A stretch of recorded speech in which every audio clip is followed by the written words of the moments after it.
আমি বলবো, আমার সাথে সাথে বলবেন, জবাব দিয়েন না, আগে পড়া মুখস্থ করেন। সবাই বলে ওরা ছিল কি? বুঝেন নাই? বলেন বলেন, ওরা ছিল কি? সবাই বলেন, নাইলে তো মনে থাকবে না। বলেন, ওরা ছিল কি?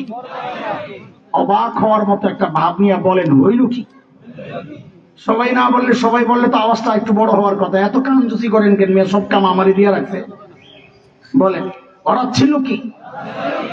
হইল কি? মাঝখানে ঢুকলো কি?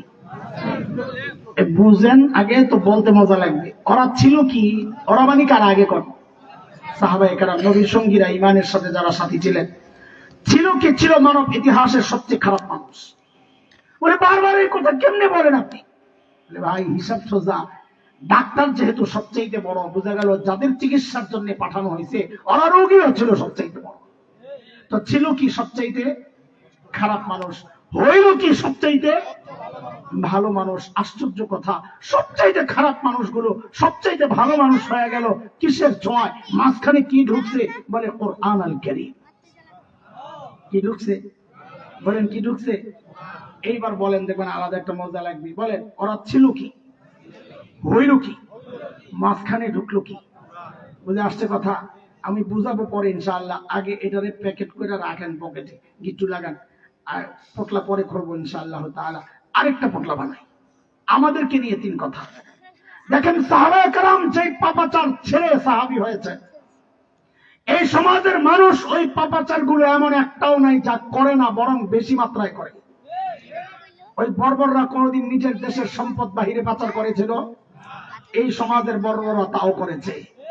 ওই সমাজের বর্বররা 1-2 মাসের মধ্যে হাজার হাজার ছোট্ট ছোট্ট কচি কাঁচা বাচ্চা স্কুল কলেজের ছাত্রদেরকে গুলি করে হত্যা করেছিল। এই সমাজের বর্বররা তাও করেছে। এই সমাজের বর্বররা ওই সমাজের বর্বরদের চেয়েও আরো চেতা। সাহাবায়ে কেরাম যে কোরআন ধরে সর্বশ্রেষ্ঠ মানুষ হয়ে গেলেন, আমরা সেই কোরআনকে ছাড়লাম।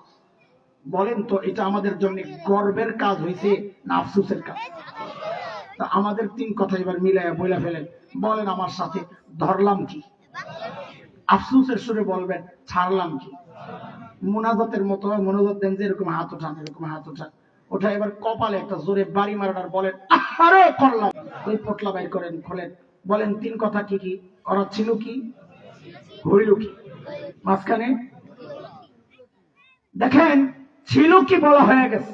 বর্বরতার যুগের কাজগুলো কিছুটা বলেছি। 1 পয়সার জন্য যারা মানুষ খুন করত, মনে আছে কথা?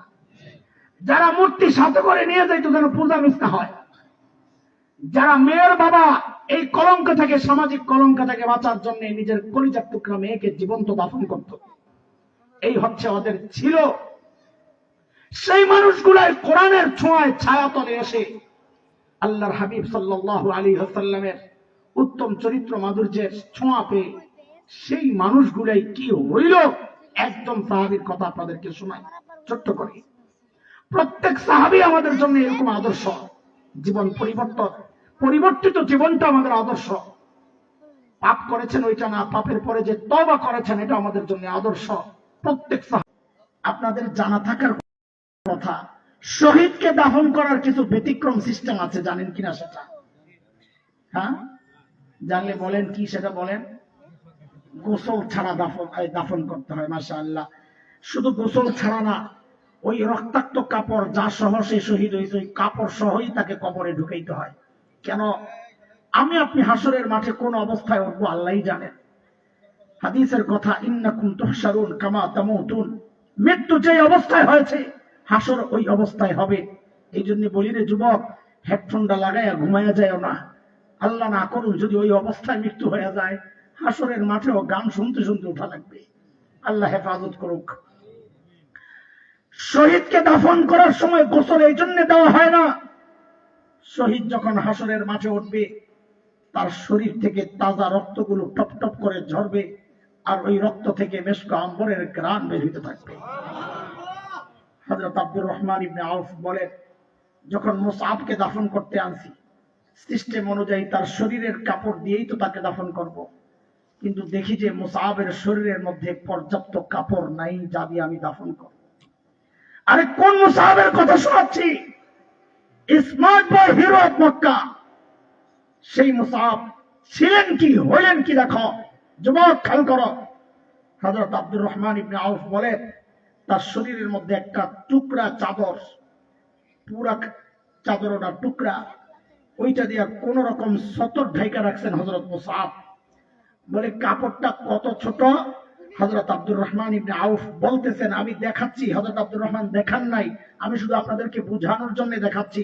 হযরত আব্দুর রহমান বলেন ইন গুত্তিয়া বিহা রাসুহু বাদাত রিজলাহ ওয়া ইন গুত্তিয়া বিহা রিজলাহ বাদা রাসুহু।